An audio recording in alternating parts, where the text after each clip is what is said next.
अगर आप लोग सबसे सस्ता और सबसे अच्छा इलेक्ट्रिक स्कूटर ढूंढ रहे हो तो ये वीडियो आप लोगों के सबसे काम की होने वाली है, क्योंकि आज हम कंपेयर कर रहे हैं विडा VX2Go 2.2 kilowatt, TVS orbiter V1 और बजाज चेतक C2501 को।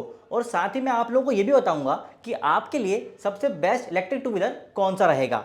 सबसे पहले कीमत की बात कर लेते हैं। विडा VX2Go 2.2 किलोवाट का एक शोरूम प्राइस है 85,000 रुपये, और इसके अंदर आप कनेक्टिविटी पैक अगर लेते हो तो उसके लिए आपको साल के 1,000 रुपये एक्स्ट्रा पे करने होते हैं। वहीं टीवीएस ऑर्बिटर V1 का एक शोरूम प्राइस है 84,500 रुपये, और उसमें पहले साल के लिए कोई भी कनेक्टिविटी चार्जेस आपसे नहीं लिए जा रहा है। वहीं बजाज चेतक C2501 का एक शोरूम प्राइस है 87,100 रुपये, और अगर आप टैग पैक लेते हो तो उसके लिए आपको 3,000 रुपये एक्स्ट्रा पे करने होते हैं। देखो, अगर हम तीनों ही इलेक्ट्रिक स्कूटर्स के एक्स शोरूम प्राइस को देखें तो तीनों स्कूटर्स के एक्स शोरूम प्राइस के अंदर कोई बहुत ज़्यादा बड़ा डिफरेंस नहीं है। हाँ, चेतक के अंदर अगर आप टैग पैक लेते हो तो चेतक इन तीनों के अंदर थोड़ा महंगा हो जाता है। वहीं टीवीएस के अंदर आपको पहले साल में तो इंटरनेट कनेक्टिविटी पैक के लिए कोई भी एक्स्ट्रा चार्ज नहीं देना होगा, पर अगले साल से, मतलब अगर आप व्हीकल लेते हो पहले साल में कुछ नहीं देना, लेकिन सेकेंड ईयर से आपको कनेक्टिविटी पैक के जो चार्जेस होंगे वो पे करने होंगे, क्योंकि मेरे हिसाब से 1,000 से 1,500 रुपए के बीच हो सकते हैं। बाकी अब देख लेते हैं कि इन तीनों इलेक्ट्रिक स्कूटर्स में आपको इस प्राइस में क्या क्या फीचर्स मिल रहे हैं।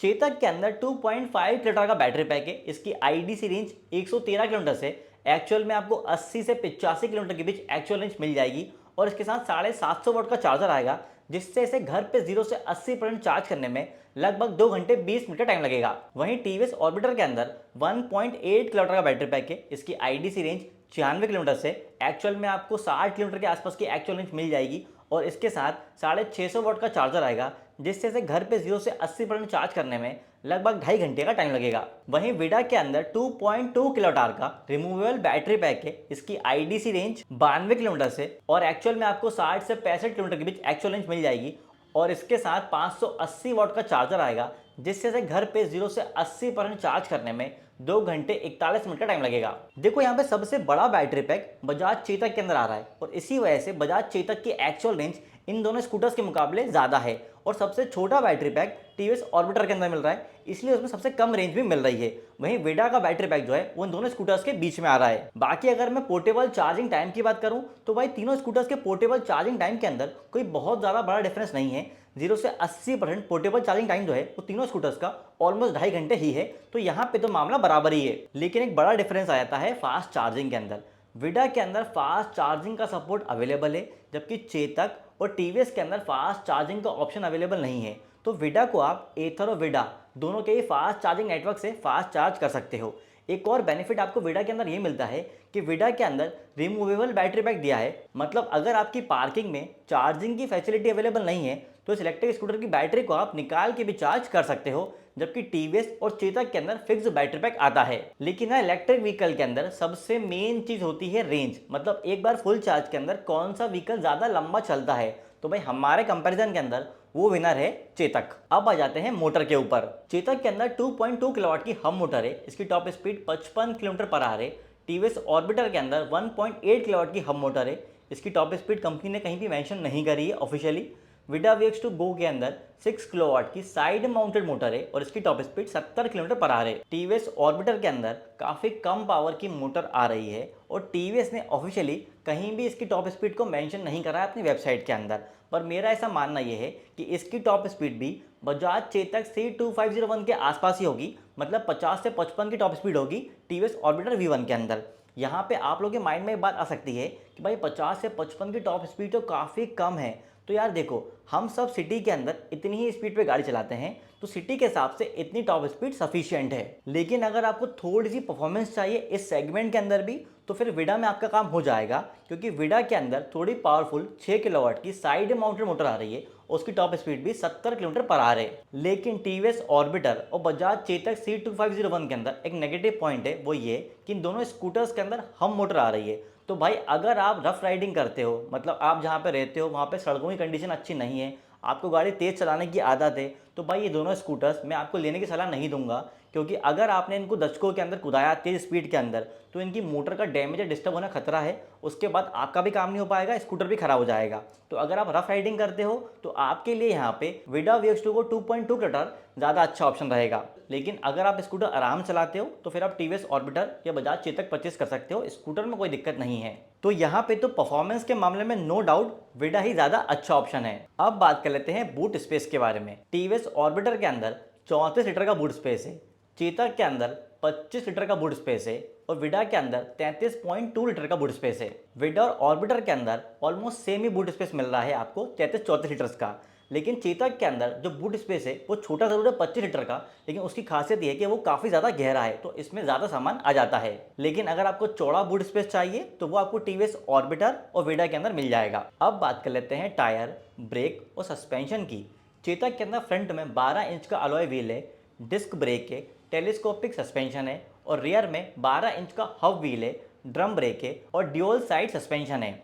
जबकि TVS ऑर्बिटर के अंदर फ्रंट में 14 इंच का अलॉय व्हील है, ड्रम ब्रेक है, टेलीस्कोपिक सस्पेंशन है और रियर में 12 इंच का हब व्हील है, ड्रम ब्रेक है और ड्यूल साइड सस्पेंशन है। वहीं विडा के अंदर फ्रंट में 12 इंच का अलॉय व्हील है, ड्रम ब्रेक है, टेलीस्कोपिक सस्पेंशन है और रियर में 12 इंच का अलॉय व्हील है, सिंगल साइड सस्पेंशन है और ड्रम ब्रेक है। इस सेगमेंट के अंदर TVS ने एक यूनिक चीज़ ये करी है कि इन्होंने ऑर्बिटर में फ्रंट में 14 इंच का व्हील दिया हुआ है, जिससे इसमें ज़्यादा अच्छा कंट्रोल मिलता है खराब सड़कों पे। वहीं चेतक के अंदर यहाँ पे आपको एडवांटेज ये मिलता है कि चेतक में आगे डिस्क ब्रेक दिया है, जबकि बाकी दोनों गाड़ियों के अंदर दोनों ब्रेक्स ड्रम ब्रेक्स ही हैं। तो अगर आप मुझसे पूछो कि भाई ब्रेकिंग ज़्यादा अच्छी किसकी होगी तो वो चेतक की है। और अगर हम सस्पेंशन की बात करें तो यहाँ पे TVS ऑर्बिटर और बजाज के अंदर ज़्यादा अच्छा सस्पेंशन सेटअप आ रहा है, क्योंकि वहाँ पे रियर में भी ड्यूल साइड सस्पेंशन दिया हुआ है, जबकि विडा के अंदर पीछे सिंगल साइड सस्पेंशन आ रहा है।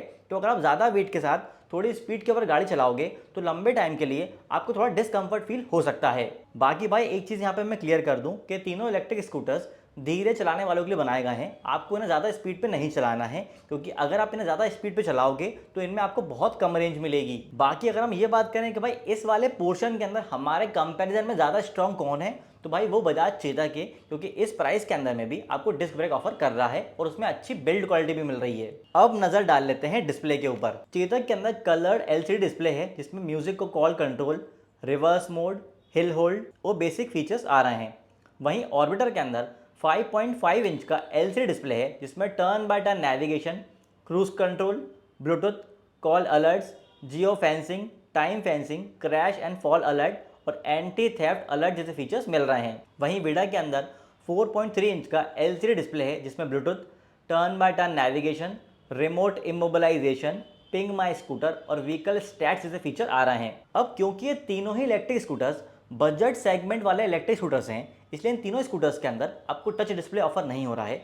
बाकी अगर मैं डिस्प्ले साइज़ की बात करूं तो सबसे बड़ा डिस्प्ले आपको चेतक के अंदर मिलेगा, उससे छोटा डिस्प्ले आपको TVS ऑर्बिटर के अंदर मिलेगा और सबसे छोटा डिस्प्ले विडा के अंदर दिया हुआ है। बाकी अगर मैं फीचर्स के साथ देखूं तो लोगों को यहाँ पे TVS ऑर्बिटर के फीचर्स ज़्यादा अच्छे लगेंगे, क्योंकि वहाँ पे टर्न बाय टर्न नेविगेशन भी दिया हुआ है और साथ में इस प्राइस में क्रूज कंट्रोल भी दिया हुआ है। बाकी इन तीनों इलेक्ट्रिक स्कूटर्स के अंदर कॉस्ट कटिंग को ध्यान में रखते हुए कोई बहुत तगड़े फीचर्स को ऑफर नहीं करा गया है। इनमें ज़्यादातर फीचर्स आपको ऐप के थ्रू एक्सेस करने को मिलेंगे। लेकिन क्योंकि क्रूज कंट्रोल का फीचर लोगों को बहुत ज़्यादा अट्रैक्ट करता है, तो भाई यहाँ पर इस सेगमेंट के अंदर हमारे कंपेरिजन में TVS ऑर्बिटर को एक पॉइंट मिल जाता है। अब बात कर लेते हैं वारंटी के बारे में।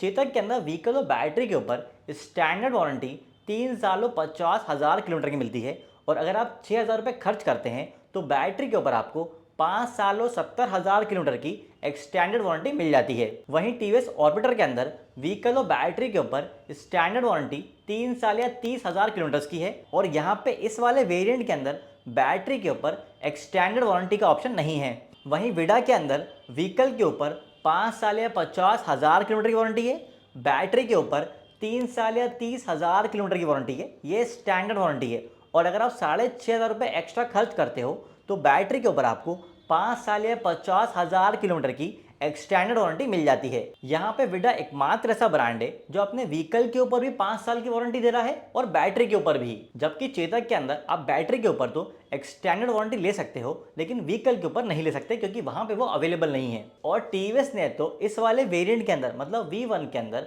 वारंटी का बहुत लिमिटेड रखा है, सिर्फ 3 साल या 30,000 किलोमीटर्स के लिए।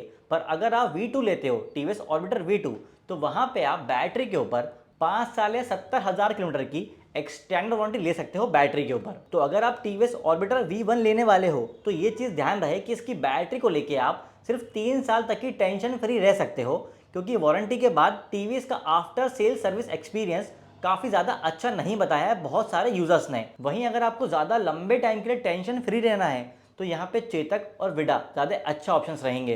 तो सारी चीज़ों को डिटेल में जानने के बाद अब बारी है दिल टूटा बाइकर के कंक्लूजन की। तो भाई देखो, अगर आपको मजबूत बिल्ड क्वालिटी वाला इलेक्ट्रिक स्कूटर चाहिए जिसके अंदर मेटल बॉडी दी हुई हो, आपको डिस्क ब्रेक चाहिए, आपको गहरा बूट स्पेस चाहिए, आपको घर पे जल्दी चार्ज होने वाला स्कूटर चाहिए, आपको परफॉर्मेंस से उतना ज़्यादा लेना देना नहीं है, आपको फास्ट चार्जिंग की नीड नहीं है, तो भाई इस केस के अंदर आप बजाज चेतक 2501 परचेज कर सकते हो। क्योंकि इस स्कूटर की सबसे खास बात यह है कि इसके अंदर बिल्ड क्वालिटी काफ़ी ज़्यादा अच्छी है, क्योंकि एकमात्र स्कूटर है जिसके अंदर मेटल बॉडी आती है। और वहीं अगर आपको एक ऐसा स्कूटर चाहिए जिसका लुक काफ़ी ज़्यादा यूनिक और फ्यूचरिस्टिक हो, आपको कॉलेज जाने के लिए, ऑफिस जाने के लिए या फिर कोचिंग जाने के लिए इलेक्ट्रिक स्कूटर चाहिए, और आपका भी इतनी रेंज मतलब 50-60 किलोमीटर की एक्चुअल रेंज से आपका काम चल जाएगा, आपको भी फास्ट चार्जिंग की नीड नहीं है, आपको परफॉर्मेंस की भी उतनी ज़्यादा नीड नहीं है, तो आप यहाँ पे टीवीएस ऑर्बिटर परचेस कर सकते हो। क्योंकि स्कूटर में ऐसा कोई खराबी नहीं है, यहाँ पे क्रूज कंट्रोल का फीचर भी मिल रहा है जो आपको शायद पसंद आए।